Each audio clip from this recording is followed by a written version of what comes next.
Est une fois dans un pays lointain, un roi, une princesse et un dragon qui est gentil. Le roi était triste de la mort de sa femme, la reine. Il vivait dans un château sur une haute montagne qui était très beau, mais aussi très sombre depuis que la lumière de la reine n'y brillait plus. Elle était morte en donnant naissance à la princesse. Le roi était très beau, la princesse était mi-belle, mi-laide. Elle avait des oreilles de singe mais des cheveux très lisses. Elle avait des ongles longs comme des griffes mais des yeux doux et vifs, comme des cerises à l'eau de vie. Elle avait des pieds de crocodile mais des jolies jambes de danseuse. Le dragon, lui, était entièrement vert et il crachait du feu du matin jusqu'au soir. Un jour, le malheur s'abattit sur le palais. Le roi mourut à cause d'une allergie provoquée par un chat et un chien qui étaient entrés par surprise dans le château dans le but de le tuer, car ce dernier ne voulait plus faire alliance avec le royaume des animaux, suite au vol d'un bijou très rare appartenant à la reine défunte. Le royaume se retrouva donc sans souverain, ni souveraine à sa tête. La princesse était trop jeune, tout le royaume magique se retrouva plongé dans le chaos. Alors la souris partit à la recherche du génie et tomba sur la tomate qui se prenait pour lui. La tomate demanda « Que cherches-tu » ?»« Je cherche le génie, » répondit la souris. « Ne cherche plus, tu l'as trouvé. Si tu veux que j'exauce tes vœux, tu vas devoir réussir 3 épreuves. D'abord, tu dois m'apporter les 3 plus belles fleurs du royaume magique, les Vulcalis. »« Quoi ? Mais tu es fou, ce sont les fleurs les plus rares du royaume. » »« Mais justement, les vœux ont un prix. Je peux te donner une carte pour t'aider à les trouver. » La souris partit à la recherche des Vulcalis avec sa vieille carte. Elle cherchait autour de plusieurs volcans car elle ne savait pas où elle se trouvait.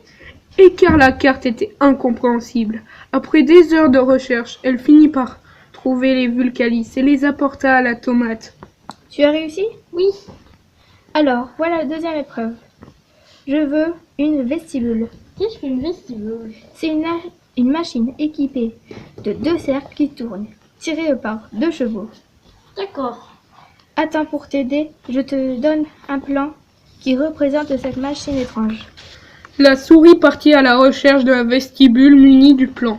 Elle chercha mais ne trouva rien qui ressemblait de près ou de loin à la machine décrite par le génie.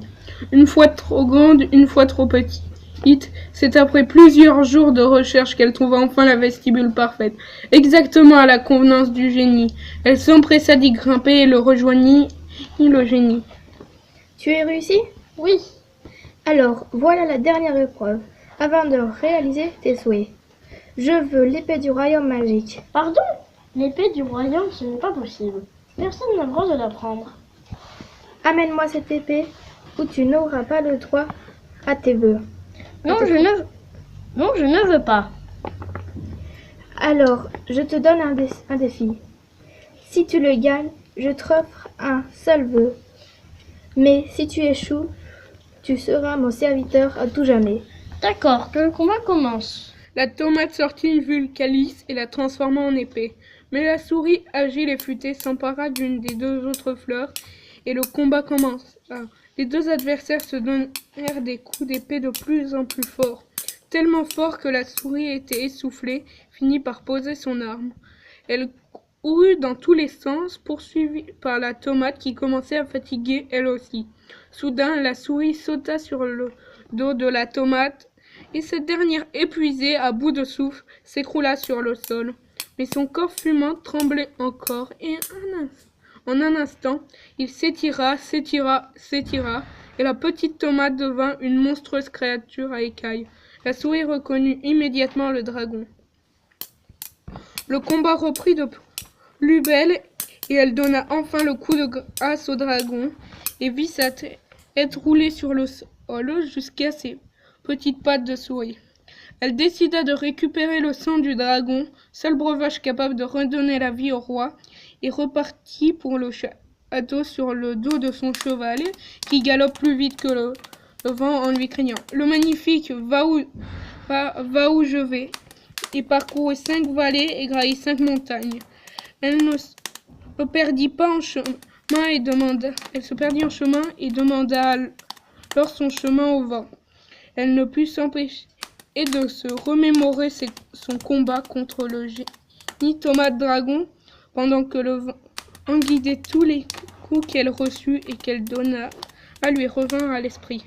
Elle crut arriver au château après quelques heures seulement de voyage, mais c'était une hallucination, qu'elle avait très faim et très soif. Elle reprit son chemin et arriva vraiment au château, laissant le magnifique à l'écurie. Elle grimpa les marches et rejoignit immédiatement la tour du sorcier pour lui donner le sang du dragon. Le sorcier fabriqua sa potion puissante et la remit à la souris qui s'empressa de la porter au chevet du roi. Lorsqu'elle arriva, le magnifique et la licorne terminaient leur partie de laser game. La potion fit effet sur le roi. Après en avoir reçu quelques gouttes, sauta de son lit et hurla qu'il avait grand faim. Le royaume était sauvé. Ils quittèrent tous ensemble la chambre du roi et se rendirent au restaurant pour se partager un hamburger à la papa bien mérité. C'est à ce moment que le magnifique fit sa demande en mariage à Licorne sous les applaudissements de tous leurs amis. Le mariage fut célébré la semaine suivante en compagnie des habitants du royaume magique et ceux du royaume des animaux enfin réconciliés. Fin. Ce conte a été entièrement pensé, rédigé et illustré en mars 2017 par la classe de 6e A au Collège Notre-Dame selon l'exercice du cadavre exquis.